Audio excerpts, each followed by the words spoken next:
O homem é apontado como o autor desse crime e agora está preso. E como você bem falou e chama a atenção aí, né, duas palavras que não poderiam estar numa mesma frase: criança beijada. E isso aconteceu em menos de 5 segundos. Esse é o tempo necessário que alguém precisa para cometer um crime, que foi isso que aconteceu com essa criança. E para a gente poder relembrar esse caso e também entender como que aconteceu a prisão desse autor, é que eu vou conversar com o delegado que também é responsável pela investigação, Diego Lopes, que já está aqui do meu lado, e começa justamente relembrando isso para a gente. As imagens, doutor, elas não podem ser mostradas, mas qual é o conteúdo delas? Boa tarde para o senhor. Boa tarde a todos. As imagens mostram e deixam claro, como você disse, que um abuso sexual contra criança e adolescente, ele precisa só de apenas alguns segundos para que possam acontecer, né? A menina, ela vem a mãe está pedindo no fundo da drogaria uma medicação, a menina, ela vem pelo corredor, por uma das gôndolas, ela vira a esquina e ela imediatamente é abordada pelo autor, que a agarra pelo rosto e desfere um beijo em sua boca. Imediatamente ele percebe que tem uma senhora adentrando no estabelecimento e aí ele larga a menina e sai andando como se nada tivesse acontecido.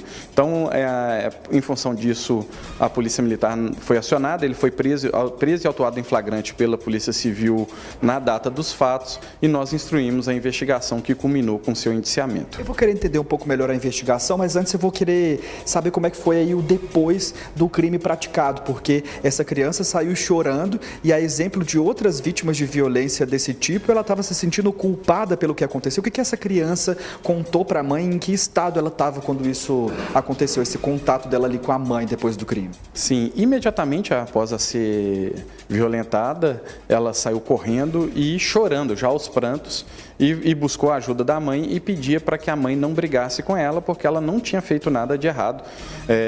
E aí ela relata a violência sexual e aqui mostra claro, não é como as vítimas de violência, elas tendem a achar que podem ter contribuído para que a violência sexual aconteceram contra elas e que efetivamente não é verdade. A gente chama atenção principalmente porque esse abuso sexual ele foi presenciado e filmado. Infelizmente, outras inúmeras crianças estão por aí sendo abusadas sexualmente em ambientes restritos por parentes. Então a gente precisa de sempre falar a respeito disso, de conscientizar as pessoas para que quando uma criança ou adolescente relatar algum tipo de violência sexual, nós possamos acolhê-las e não julgá-las por eventualmente o que aconteceu. Conversar com as crianças também é um caminho, porque se essa menina não soubesse que aquilo era errado, talvez ela não tivesse contado para a mãe, a investigação não tivesse avançado e isso poderia inclusive acontecer com outras crianças. Com certeza absoluta. A prisão em flagrante ela aconteceu porque a menina ela teve dimensão imediatamente do que tinha acontecido. Obviamente ela não entende o que seria o estupro de vulnerável, mas ela sabe que algo de muito errado aconteceu com ela. Tanto é que ela sai chorando e imediatamente ela buscou auxílio da sua mãe.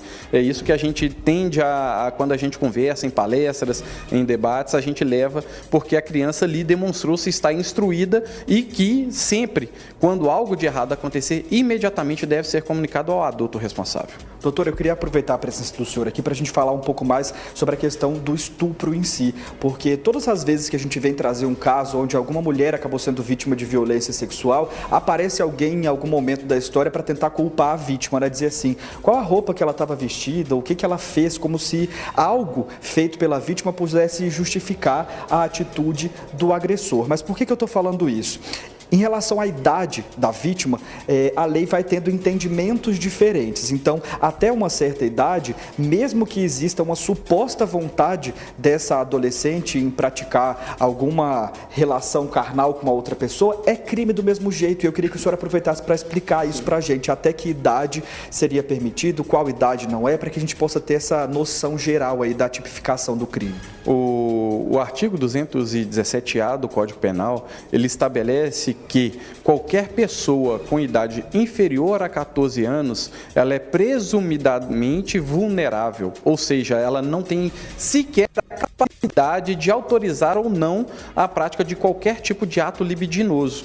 E o beijo lascivo, o beijo na boca, ele é um ato libidinoso ou qualquer tipo de toque no corpo de uma pessoa menor de 14 anos, automaticamente há um entendimento legal e é um mandamento da lei expresso que vai estar configurado o estupro de vulnerável. A partir daí, outras situações devem ser avaliadas, como o emprego de violência, grave ameaça e também a ideia de a vítima ter sido colocada em uma capacidade que ela podia ou não decidir, né, que o seu consentimento pudesse estar viciado. Mas até os 14 anos não há que se falar em consentimento ou não, ou também se foi uma conjunção carnal, que seria o ato mais grave, ou apenas um ato libidinoso, um beijo lascivo. A lei, ela coloca tudo isso como sendo estupro de vulnerável. Doutor, agora que a gente já entendeu o crime, entendeu a lei, eu queria contar uma outra parte da história que chamou bastante a atenção, mas que a gente deixou para contar por último, justamente porque ela pode ou não ter alguma relação com a prática criminosa. Mas depois que tudo aconteceu, que vocês deram início às investigações, vocês descobriram que esse homem de 33 anos apontado como autor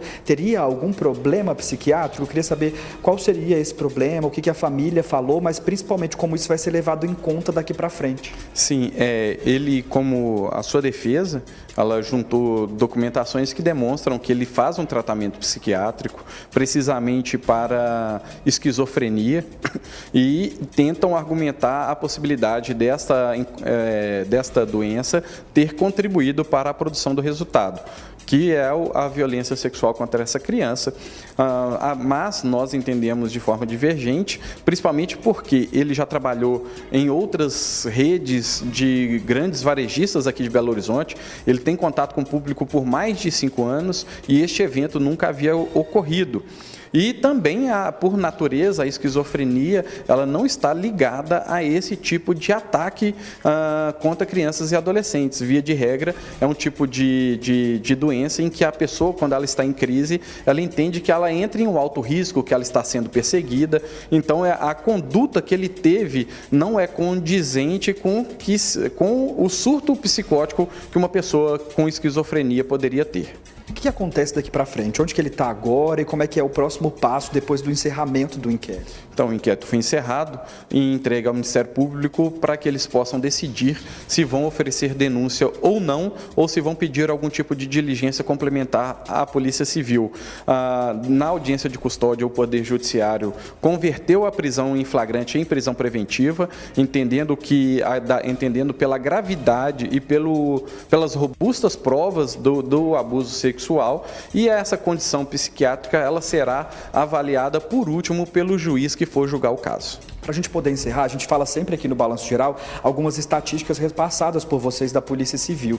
E uma delas diz que em mais de 80% dos casos de abuso sexual contra crianças e adolescentes, que eles são cometidos por alguém muito próximo da família. Ou é um pai, ou é um tio, ou é um irmão, ou é um avô, um vizinho, mas está sempre ali naquele ciclo próximo daquela criança ou daquele adolescente. Só que existem aí esses outros quase 20% que são de pessoas que estão fora desse ciclo. E eu queria aproveitar para o senhor deixar alguma dica para quem é pai, mãe ou responsável por crianças e adolescentes e está assistindo a gente agora em relação à prevenção. Como é que a gente pode fazer para tentar prevenir que os nossos jovens acabem se tornando vítimas de crimes desse tipo, doutor?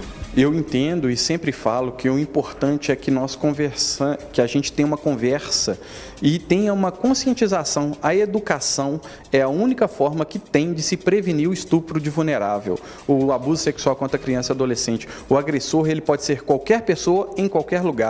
Nesse caso, foi um atendente de uma drogaria, um momento acima de qualquer suspeita. Então, é importante que os pais tenham essa conversa com os filhos. Nós aqui da Polícia Civil levamos às escolas uma apresentação básica que qualquer pai pode entrar na internet e vai conseguir achar. Chama-se semáforo do toque. É uma linguagem não sexualizada em que você vai poder mostrar para os seus filhos as partes do corpo em que o verde, o vermelho e o amarelo, fazendo uma correspondência com sinais de trânsito, em que um adulto pode ou não tocar. tocar. E aí, como essa criança, muito possivelmente muito bem orientada e instruída pelos pais, ela já sabia que aquele beijo não era permitido e era um ato criminoso, e imediatamente ela pediu ajuda.